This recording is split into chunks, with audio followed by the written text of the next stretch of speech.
स्वागत है आपका मॉडल एक्सप्रेस न्यूज में। मैं मुजीबुर रहमान अफजलपुर। कर्नाटक के किसानों ने हुकूमत का शुक्रिया अदा किया।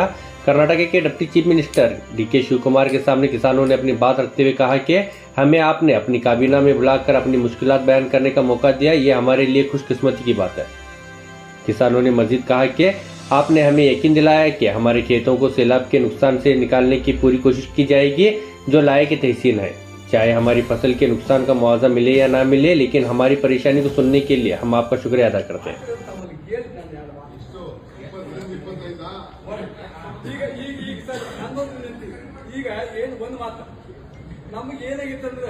ಇಲ್ಲ ಕನ್ಸಲ್ಟ್ ಇವತ್ತು ಸಾಹೇಬರು ಮುಗಿಸ್ತಾರು ಅನ್ನುವಂತ ವಿಚಾರ ನಮಗೆ ಕಿವಿ ಬಂದಾಗ ಬಂದಿವು. ನಾವಂತೂ ಎಕರೆಗೆ ನೀರಾವರಿಗೆ 50 ಕೇಳಿವು, ಒಣ ಬೇಸಾಯಕ್ಕೆ 40 ಕೇಳಿವ್ರಿ.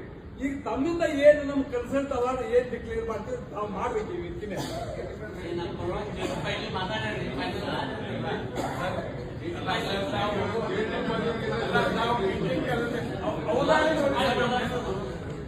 ನಮ್ಮ ಜನರ ಅವಧಾನ ನೋಡಿ ದಯಮಾಡಿ ಜನತೆ ಸಾಕೋದು ಅಂತ ಸಮಾಧಾನ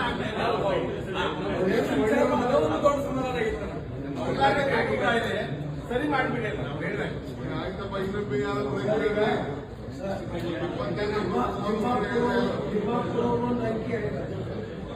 ನಾಯಕರು ಒಂದು ಅಂಕಿ ಹೇಳಿದ, ಜೆ ಪಿ ಪಾಟೀಲ್ ಒಂದು ಅಂಕಿ ಹೇಳ್ಯಾರ, ಒಂದು 50,000 ರೂಪಾಯಿ ಹೆಚ್ಚು ಕಡೆ ಮಾಡ್ತೀವಿ.